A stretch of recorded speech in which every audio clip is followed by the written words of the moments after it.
Oh, shit.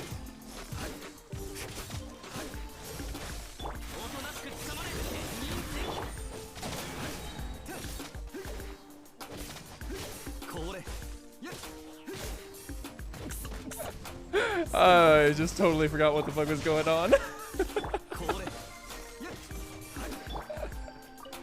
Oh, shit. But hey, it works, so whatever.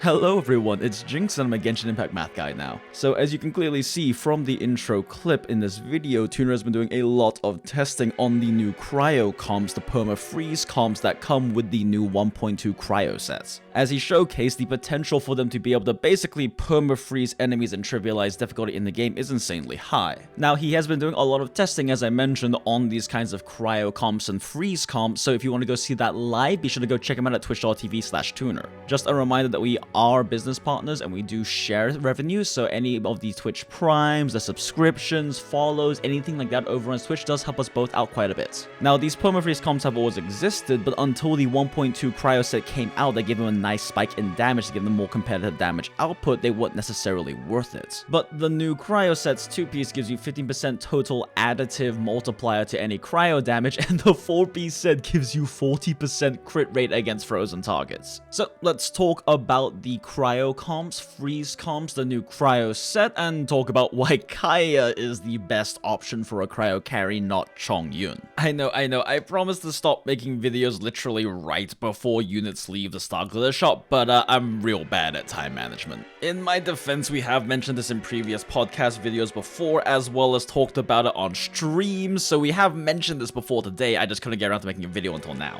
And also, he's free and everyone has him. And yes, you heard me correctly, we are talking about Kaeya and why he is the best Cryo Carry option, not Chongyun. I know, every other content creator and their mother is recommending Chongyun with the new Cryo set. But the thing is, Chongyun was already worse than Kaeya in almost every single possible way, and the new Cryo set has made him actually worse than Kaeya as a carry option in every single way. We even recommend him back in the day in our previous video about freeze comps, and back then before the new Cryo set came out, he at least had certain things about him that did make him more competitive. But thanks to the new 1.2 Cryo sets, it turns out we were wrong. This new set has relegated Chongyun to a support role in basically every comp he is running now. That's right, Chongyun is a support that enables Kaeya to be a top tier carry and the best freeze comp / cryo comp carry in the game. At least for the moment, Ganyu hasn't come out yet, so we'll be assessing her carry potential as a charge shot character in the future. Now, there are 3 reasons for this. 1, Kaeya does more damage in literally every way possible than Chongyun. Everything he does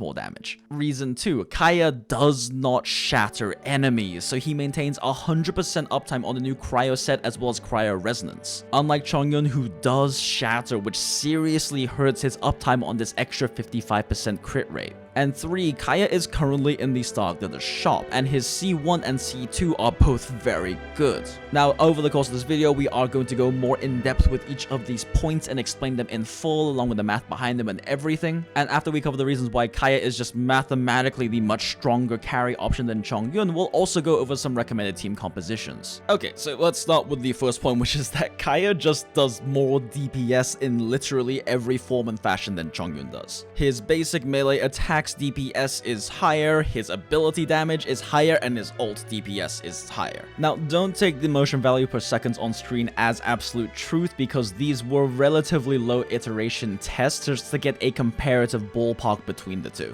At least for the basic combos, I have seen frame data from other testers that shows that it's possible to get a little bit faster, but regardless, this is more about comparing ballpark estimates and relative power, not necessarily absolute power. And just like all of my DPS charts, these assume talent level 6 abilities for all of these. Now, if we compare Kaeya's basic combo with jump cancels compared to Chongyun's basic combo with jump cancels, we can see there is really no contest. A lot of people probably don't realize this because Chongyun is a Claymore character, and we always assume Claymore characters have good base DPS on their basic combos, but Chongyun's is the weakest in the entire Claymore class. In fact, in raw motion value or talent damage percentage per second, he's actually weaker than Barbara's basic combo. That's right, he has lower motion value per second than Barbara. Now, obviously, he deals more damage than Barbara when you're doing absolute DPS tests because he has higher base attack, and he also has his abilities that deal damage, and Barbara's really don't. But the point is, this shows how weak his basic combo is. Even with his Constellation 1, which is actually very potent, but also harder to use because you do have to do a full combo to get the last hit out, it's still only barely going to be higher than Kaeya's basic combo damage. Assuming you manage to hit all 3 blades on the same target, which isn't necessarily that easy. Because of hitbox issues, because of the knockback on Chongyun's attacks and everything, it is very possible for you to be missing a lot of your C1 blades on targets, especially smaller targets. And even if you land all of them, he's only barely over Kaeya's basic combo in terms of DPS output. I have also been told by other testers that there are better basic combos where you jump cancel early that improve Kaeya's DPS even more, but I haven't even bothered looking into them because at the end of the day, it doesn't matter because Kaeya in a freeze comp gets to spam charge attacks because enemies who are frozen don't get knocked back.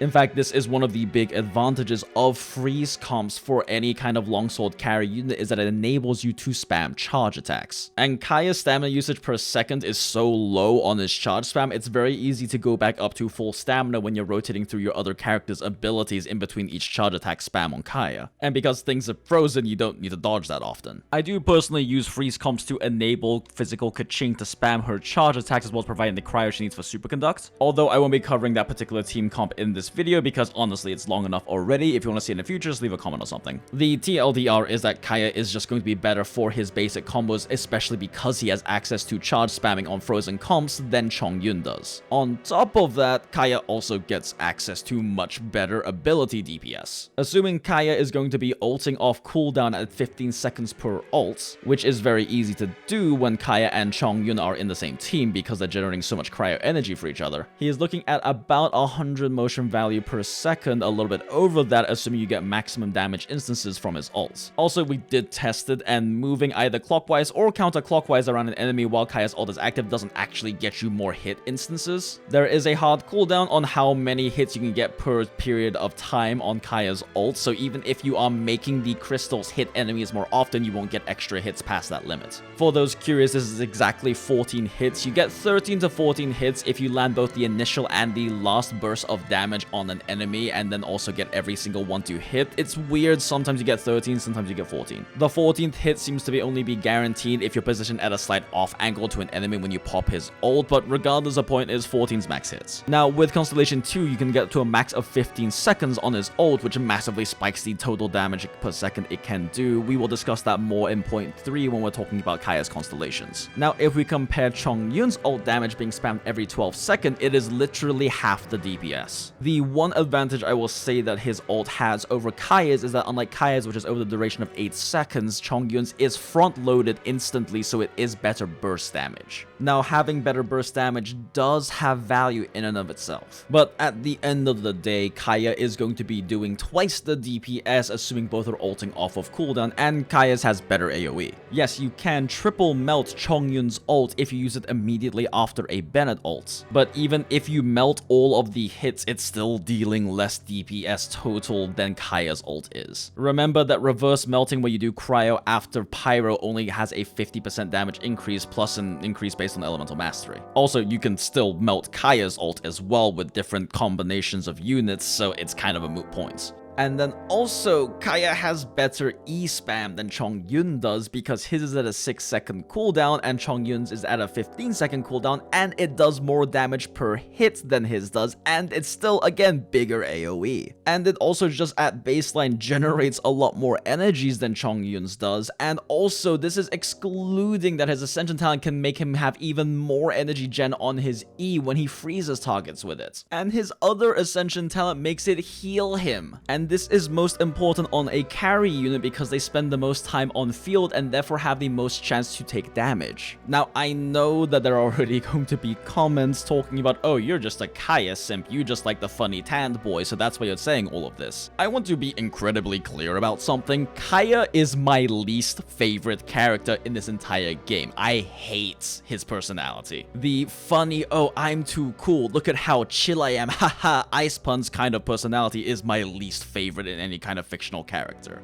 But yeah, I hate playing Kaeya. I hate his personality. He is my least favorite character in this game. So know that when I'm recommending him as a carry over Chongyun, or I'm talking about his objective power level and strengths, I'm doing this despite my feelings about him. Okay, now that we've established that everything he does simply does more DPS than Chongyun does, let's talk about point number 2, which is that Kaeya makes much better use of the new Cryo Set than Chongyun does. It's actually kind of funny because Tuner and I have been saying this since the new Cryo Set got announced, that Chongyun was going to make very poor use of the new Cryo Set. But it seems like every other content creator on the planet thinks that it's OP on him because they don't understand how it interacts with his Claymore and Shattering mechanics. And at least from what I've seen from perusing through my recommendations on Genshin content, the only other content creator who agrees with us and understands this is the biggest Chongyun simp on YouTube, ShdwBld. ShdwBld does a lot of calculations, a lot of testing, figuring out how to maximize Chongyun. I definitely recommend go checking out that channel.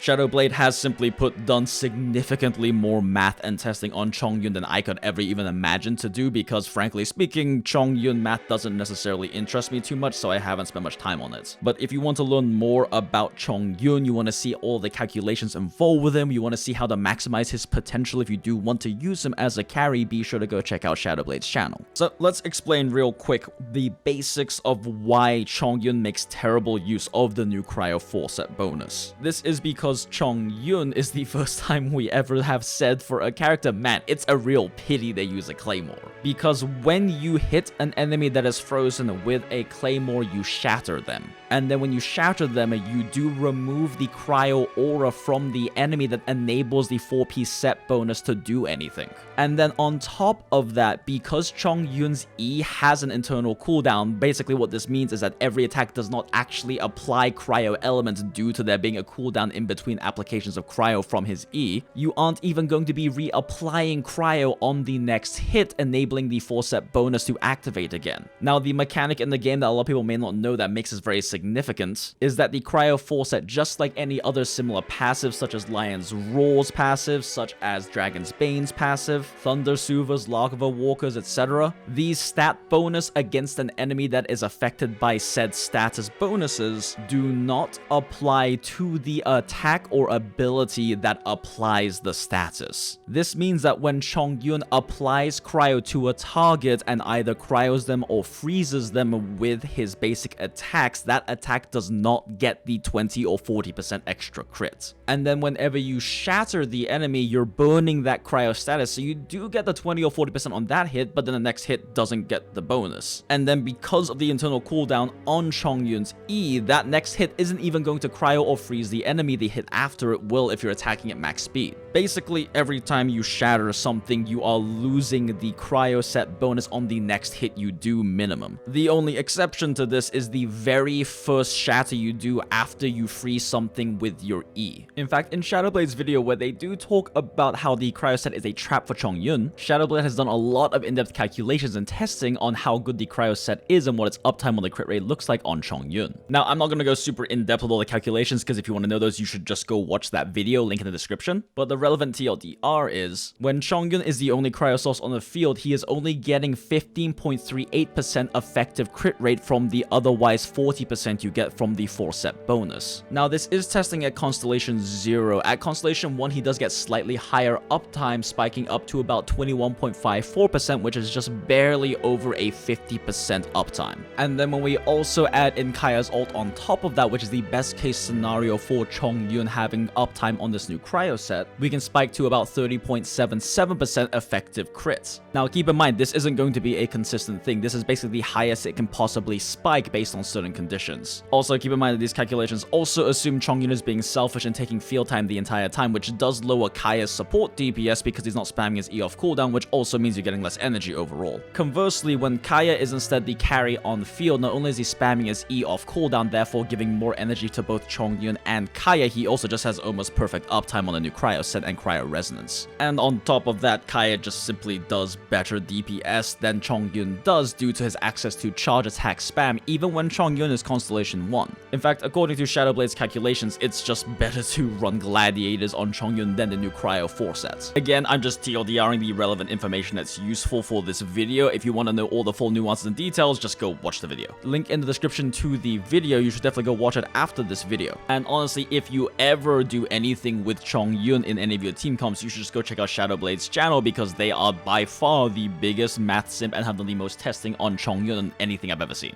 Considering the amount of work in terms of testing, crunching math, and everything that ShdwBld has done for the Chongyun community, it is frankly criminal how low ShdwBld's view count and subscription levels are. I cannot recommend them highly enough, so definitely go check out their channel if you care about anything to do with Chongyun. Now, the reason why we haven't really discussed about Kaeya Carry versus Chongyun Carry until the new Cryo Set came out was because until this new Cryo Set came out, Chongyun was trading low uptime on 15% crit rate from the Cryo Resonance for shadow damage, which depending on situation is arguably worth it. But with the new 4-piece Cryo Set, we're talking about potential uptime loss on 55% crit rate, which is massive. Also, to be completely honest, I just never really looked into Kaeya's charge spam output until the new Cryo Set was announced, which did show how much stronger he is just going to be. And this is even more of a powerful thing for Kaeya when we look at his Constellation 1 and 2. Because Kaeya's Constellation 1, which everyone has access to due to the Star Glitter shop having Kaeya in it right now,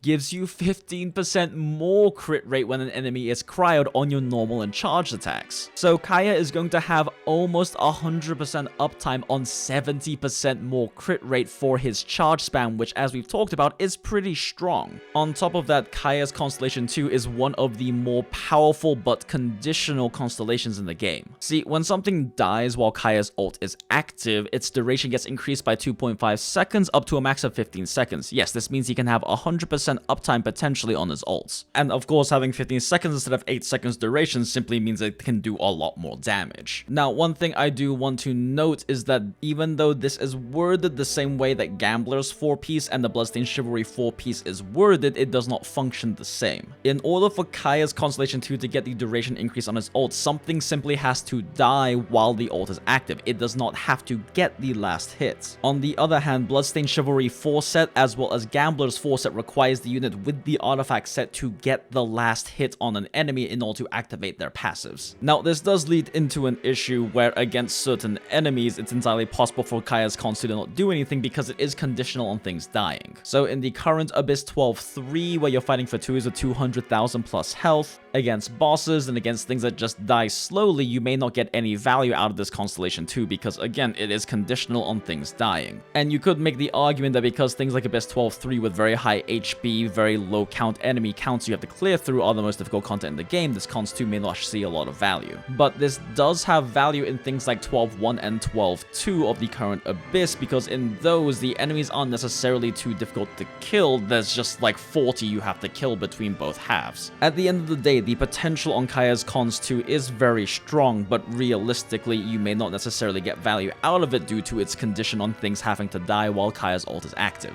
Really, it's up to you whether you think that this conditional power spike is worth getting a Constellation 2 Kaeya if you already have a Cons 1 and want to purchase him from the Star Glitter shop. But if you want to run Kaeya as a carry for a freeze comp team with the new Cryo 4 set, you absolutely should think about getting Constellation 1, because the Cons 1 does give him an additional 15% crit rate on those charge spams he's going to be doing as your carry. Alright, now we've talked about why Kaeya is just in basically every way a mathematically, numerically stronger carry than Chongyun is for a Cryo team. However, all of that being said, Kaeya still wants a Chongyun support for any Cryo teams. This is because Chongyun's Cryo conversion on his E extends to any unit on field, including Kaeya. This means that his carry charge attack spam is also going to be Cryo damage, which means that you now get to benefit from your cup bonus on it, you get to benefit from Veritas and Venera, any other forms of Cryo resistance Shredder Cryo buffs you have in your team comp. So essentially, Kaeya gets to deal effectively 100% Cryo damage with all of his damage, which just means you can stack more multipliers. And just to clarify, I'm not saying you should never run Chongyun Carry over Kaeya Carry and that Chongyun Carry is a trap or anything.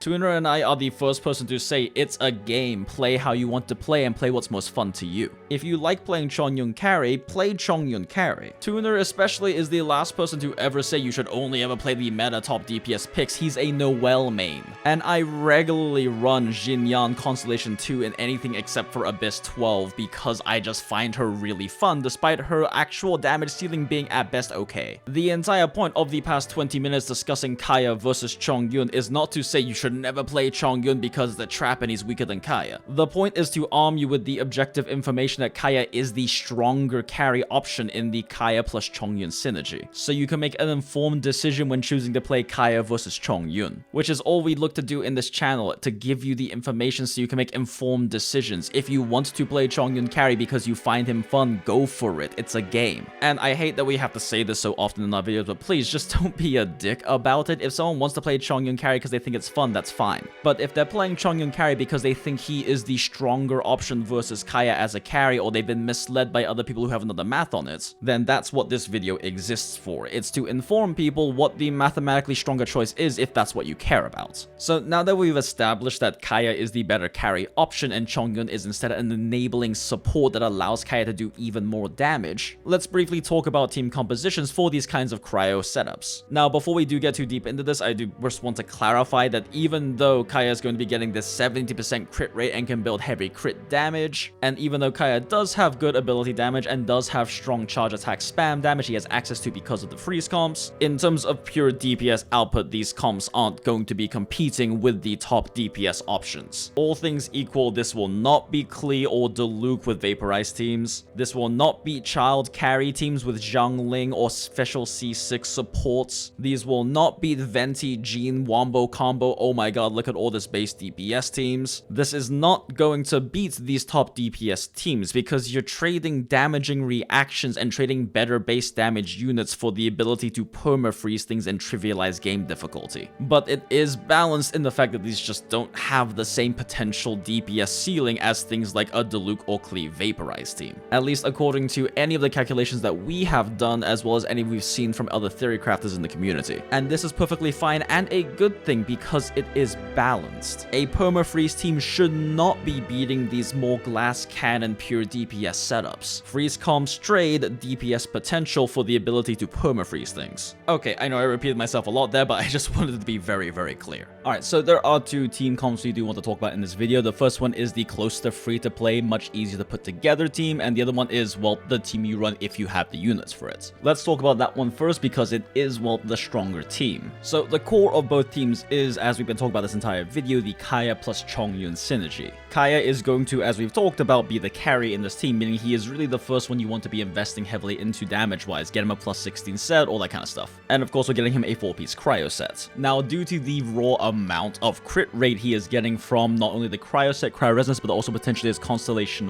1, we want to run a crit damage helmet on him instead of crit rate. And then otherwise, for weapons, his best 4-star weapon is definitely going to be Blackcliff Slasher, which is hopefully coming back into the store tomorrow. As for the other 4-star weapon choices, I am leaning towards Black Sword being the best, assuming you aren't overcapping on crit rate, followed by Flute, followed by Rancor, followed by Iron Sting, but I haven't done full calculations on that yet, so take it with a grain of salt. I am working on full comparisons of all of those, probably will make a short video about it afterwards, but due to Kaeya leaving the shop soon, I did want to get this video out as soon as possible. Now, you're probably wondering why I have not listed Festering Desire on here, and that's because Festering Desire isn't really a carry weapon outside of arguably for a carry Jean or carry Bennett comp. At the end of the day, the calculations haven't been done for it yet, but because it is an ER substat and a carry Kaeya with a Chongyun in his team doesn't really need the ER, he prefers to have an actual offensive substat. Additionally, the increase to his E damage, A, the crit rate isn't even necessarily useful because Kaeya may already be hitting 100% crit, but B, the E spam on Kaeya is the weakest part of his kit, so you're probably better off putting it on someone like Jean if you really want to maximize the power of Festering Desire. Again, calcs haven't been done, so grain of salt, I could be wrong on this, I will know better once the calcs are fully done, but I am leaning towards Rancor being the better free-to-play option for carry Kaeya. Even though Rancor does have the physical substat that you won't really ever be using on a cryo carry Kaeya, it does have an additional attack percentage based passive, as well as also has much higher base attack at type 44. Now, Chongyun being an E bot means that it pretty much doesn't matter what set you run on him. A good choice is probably just Noblesse 4-piece, just so his ult can actually give your team a damage buff. Instructors is kind of useless here because we aren't doing any kind of elemental reactions that deal damage, we are just freezing enemies. I suppose you could run Exile's 4-piece, but it's such a minor amount of energy gain, I don't really think it's worth investing into. At the end of the day, just run whatever you have on him, even just a high effective attack set, just so his E and his Q can hit a little bit harder is good too. For weapons, Sac GS is pretty much his best in slot choice, otherwise, it doesn't really matter. Favonius works because it's ER, I guess. Again, his job is to press E so Kaeya can do 100%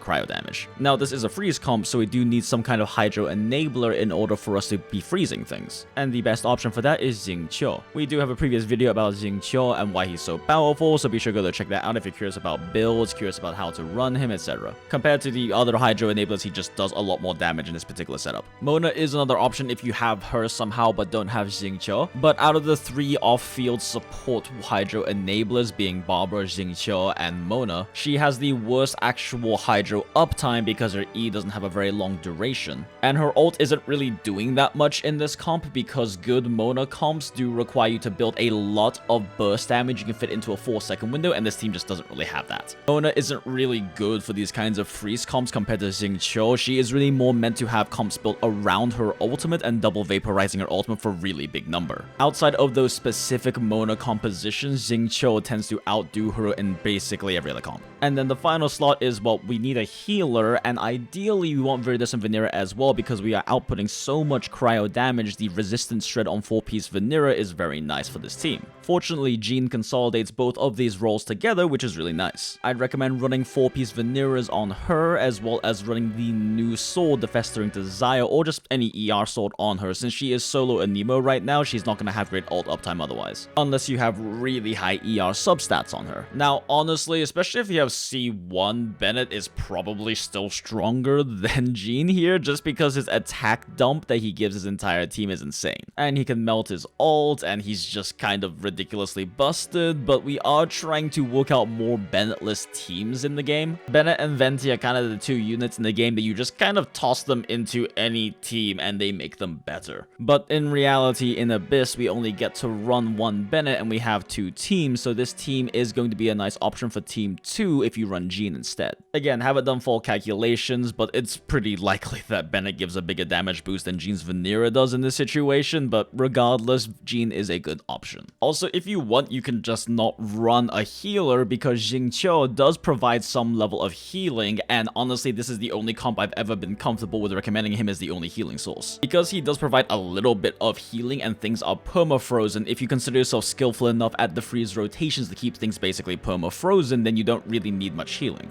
But due to the lack of having a strong emergency heal like you would have on any other healing unit and your team, this is really up to you if you feel like you're skillful enough to run that. Chi-Chi and Diona also work for this team, but triple cryo is kind of overkill. You only need 2 for the cryo resonance, so you are better off with Jean or Bennett. In fact, if you don't have either Jean or Bennett for this team, I would personally recommend running Barbara instead, just because you have higher Hydro enabling uptime, so it's a little less skillful to keep things permafrozen. Speaking of which, let's talk about the cheaper team that requires much less units to enable. In this team, we are going to be replacing Xingqiu along with our Bennett/Jean with instead a Barbara as our Hydro enabler and healer, and then a Nemo MC as our Viridescent Vanilla unit. Now, Barbara is not as good a Hydro enabler as Xingqiu because she is going to have issues with her E uptime, so you will have to switch to her occasionally just to auto attack in order to be able to freeze things. And Barbara does like negative damage, but still, she's the other best option. She is going to be better than Mona for this role, plus she also consolidates the healer in the team. And then the Nemo MC is just, well, the free option we have for a Viridescent Vanilla unit. You also get Constellation 6 for free, which is actually very powerful, especially on a cryo team like this. It's really nice to be able to group up units together so you can mass freeze them, as well as the C6 she has just boosts your cryo damage even further. But the net loss of Xingqiu in this team does mean that running an Nemo MC instead of Jean here is just going to be weaker as a team overall, but this is basically the free version. The only non-free unit in here is Chongyun, and you can run Chongyunless in this team, it's just Kaeya is going to be weaker due to not having cryo charge attacks. Now, of course, you need flex units for breaking elemental shields, so I would sub out the Anemo MC for a pyro unit or whatever you need to counter Fatui shields you can't already counter with the cryo and hydro in the team. As for the previous team, I would honestly recommend losing the Chongyun before you lose the Kaeya if you're going to be running this team against Fatui units that you need, say, a pyro counter for. Of course, you can just replace Jean with Bennett in that case, but if you don't have that option, I would rather lose the Chongyun and instead run something like a Jinyan or a Zhangling or something that counter shields, then lose the Kaeya in the situation because Kaeya's E and ult spam already almost match Chongyun's total output, at least for a Con 0 Chongyun. Not to mention, since you're building your Kaeya as a carry here, he's going to have more investment in terms of his weapons, his artifacts max hit that he makes a better use of, etc. So even though he doesn't have cryo charge attacks anymore, the base motion value per second on his charge attack spam is just so much higher, he seems to be the much stronger option even versus Chongyun. Again, I have not done full team DPS calcs on this, but at least based on the numbers I'm seeing, I'm definitely leaning towards Kaeya being the better solo cryo option in this team versus Chongyun. But at the end of the day, take that with a grain of salt because I haven't done all the calculations on it, and it is a lot closer when you have to pick one or the other. And frankly speaking, if you are confident enough to run with no healer except for Xingqiu in your team, you can just sub out Jean for whatever shield count you need.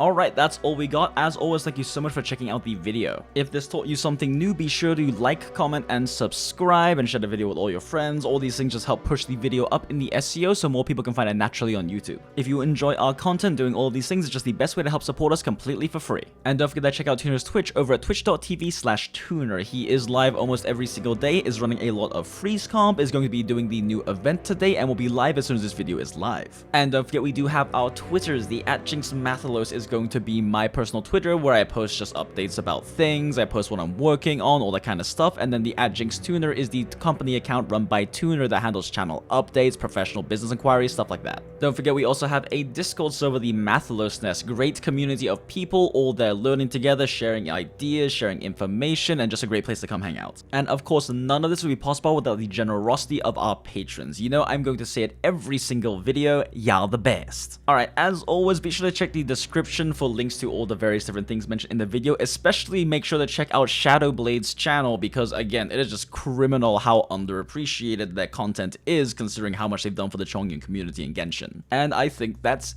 it. As always, be sure to hit the subscribe button and hit the notification bell if you want to know when our new videos come out as soon as they come out. Happy New Year's and waifu hunting, whalers. We'll see you in the next one. Bye!